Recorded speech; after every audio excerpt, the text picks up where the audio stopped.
There are 5 big mistakes that you're probably making as a parent that are ruining your child's sleep. And in this video, I'm not just going to show you how to avoid these mistakes, but I'm also going to share the best bedtime practices that I've discovered over my 16 years of being a pediatric occupational therapist to help you get your child to sleep. Let's start with the biggest mistake I see parents make, which is trying to put their child to bed during what sleep scientists call the forbidden zone. This is the time just before bedtime when your previously tired child suddenly becomes super energetic. Maybe they start running laps around the living room, giggling at absolutely nothing, or wanting to wrestle you to the ground. Now, when you see this, your first thought is probably they're overtired and I need to get them to bed now. But this isn't overtiredness. What's really going on is about an hour or two before their body is actually ready for sleep, their internal body clock, which is also known as a circadian rhythm, hits its daily peak, and this gives your child a sudden burst of energy.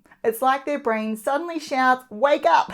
Now, during this forbidden zone, you could read your child every book in their bedroom, give the world's most relaxing back rub, or play the most soothing lullabies, and they just won't fall asleep. This is because their body is literally fighting against it. The solution to this mistake is to stop fighting against this natural burst of energy and work with it instead. Let them burn some of that energy off through some active play like tickle fights, pillow wrestling, or even just letting them dance around the living room.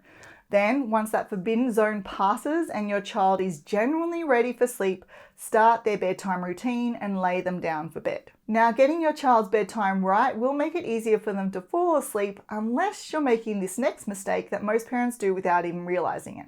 And that is turning up the heat in their child's bedroom. Now, I get it. We assume a warm, cozy bedroom will help them sleep better. But what you probably don't realize is that warming up their room actually makes it harder for your child to fall asleep and then stay asleep. Your child's body naturally cools down before sleep. It's like nature's way of saying it's time for bed. And when their body temperature drops, their brain gets the signal to release the hormone melatonin, which is what makes them feel sleepy. So when you heat up their room, you're essentially blocking this natural process. And as a result, they'll toss and turn and fight bedtime simply because their body isn't ready yet. But that's not all. Keeping their room too warm overnight can cause them to wake up more during the night and miss out on that crucial deep sleep that their growing brain needs. So if you want to make your little ones' bedtimes easier and improve the quality of their sleep, instead of cranking up the heat, aim to keep their room anywhere between 18 to 22 degrees Celsius, which is about 65 to 72 degrees Fahrenheit, as that's going to be the ideal temperature to help facilitate a great sleep for your little one. Now, getting the temperature right will help them fall asleep and stay asleep, but let's be honest, life with children doesn't always go to plan. Maybe your little one didn't settle until 9:30 last night, or they were up crying at 2 a.m. And after a night like that, it's so tempting to let them sleep in the next morning. But this is mistake number 3, and it's a big one. When your child's wake-up time is all over the place, so 6:30 one morning and then 8 a.m. the next, you're confusing their internal body clock. And this clock controls everything: when they get hungry, when they feel sleepy, and when they're ready to play. Basically, their entire day runs on this schedule. And here's what you might not realize. Your child's internal body clock isn't actually 24 hours, it's slightly longer. This means it needs to be reset every single day. And that main reset button is light, ideally sunlight. When light hits your child's eyes when they wake up in the morning, it triggers their brain to release wake-up hormones like cortisol. And it also sets a biological timer to release melatonin roughly 12 to 14 hours later, which makes them sleepy for bedtime. So if their wake-up time bounces around, this entire system gets confused and their naps shift to different times, and their evening melatonin doesn't kick in when it should, and this results in them fighting bedtime because their body genuinely isn't ready for sleep yet. This is why it's so important that your child has a consistent wake-up time. So from today, choose a wake-up time that works for your family, set your alarm, and follow it every day, even on the weekends and after those brutal nights. And don't forget, as soon as they're up, open those curtains or step outside for a minute to get that natural light hitting their eyes, as that morning sunshine is what resets their body clock for the entire day. Now, if this isn't possible because you're in the middle of winter or it's raining outside or you live somewhere that doesn't get much morning light, it's okay. Just try to get as much bright light as you can. So turn on all the lights in the house, especially in the room where your kid is hanging out. As the brighter you can make their environment in the morning, the better their body will respond to that wake up signal. Now, speaking of consistency, you're probably being told that following a bedtime routine will make bedtime smoother. And that's absolutely true. Research shows that children who follow a bedtime routine fall asleep faster, wake up less often, and sleep for longer. But the key here is the bedtime routine needs to be consistent. If your child's bedtime routine changes from night to night or person to person, what they learn is that if they push hard enough, the rules will bend. Think about it from their perspective. If crying for one more story worked last Tuesday, why wouldn't they try it again tonight? Or if your partner lets them bring 3 stuffed animals to bed, but you only let them take 1, they're going to push for those extra toys every single night. Now, your child isn't being naughty when they do this. They've just figured out that sometimes protesting works. So naturally, they're going to test the boundaries to see which version of bedtime they can get tonight. And as a result of this inconsistency, bedtime becomes a drawn-out battle that's more upsetting than it needs to be. The fix to this mistake is simple. You need to create a clear, predictable bedtime routine and stick to it. So your child's bedtime routine might look like a bath, pajamas, brush teeth, 2 books, 1 story, and then into bed. Or perhaps it's dinner, quiet play, bath, 1 story, cuddles, and then lights out. Now, the exact steps in your child's bedtime routine doesn't matter. What matters is that everyone who puts your little one to bed follows the same sequence every single night. And when your child tries to negotiate for just 1 more anything, you need to stick to the plan. Now, I know this is easier said than done. Your child might start bargaining, pleading, or even having a meltdown when you hold these boundaries. And this is exactly where most parents accidentally say things that actually make the situation worse. That's why I've created a free guide called 8 Parenting Phrases to Avoid and What to Say Instead.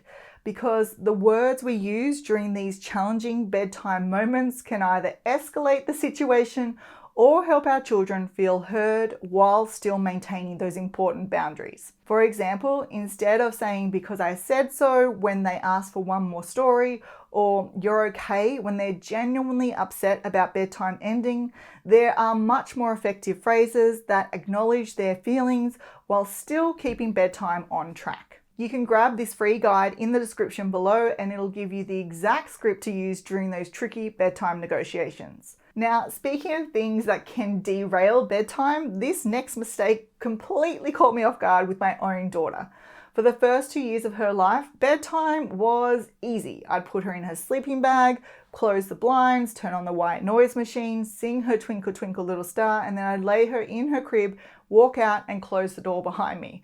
And she'd roll over and fall asleep without a sound. But the moment she turned 2, everything changed. She started screaming the moment I closed her door, and I'd spend the next 30 minutes going in and out until she finally fell asleep. Now, after a week of this nightmare, I finally figured out what was happening. Between the ages of 2 and 3, kids develop a very vivid imagination, and they can suddenly picture monsters lurking under their bed or imagine scary shadows in the corner.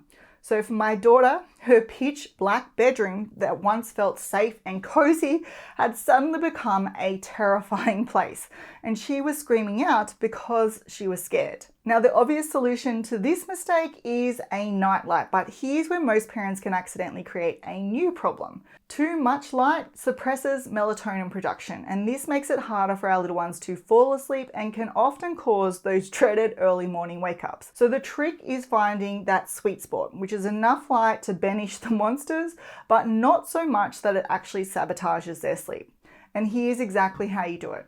First, you always want to choose red light, as this is far less likely to interfere with their circadian rhythm, whereas white or blue light tricks their brain into thinking it's daytime. Second, keep it as dim as possible. You want just enough light for them to make out the familiar shapes in their room, like their dresser or their toys, but if you can read a book in their room, then it's too bright and you need to dim the lighting. Third, if you're using a lamp in their room, place it on the floor or behind some furniture so the light isn't shining directly into their eyes from their bed. For my daughter, I left her bedroom door slightly open and used a dim red light in the hallway. Now, after I made this change, she immediately stopped calling out and just started to roll over again and go back to sleep. Now, I wish I could tell you that once you fix these 5 mistakes, bedtime will be perfect every single night. But we both know that's not how kids work. Even with the perfect setup, you'll still have those nights where you say time for bed and suddenly your child desperately needs another drink, or they absolutely must finish their puzzle.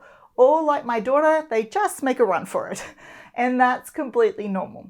They're little humans with their own thoughts, feelings, and moods. And just like us, they have off days when they simply don't want to cooperate. But here's the good news. There are 4 simple techniques that can completely turn those stubborn moments around.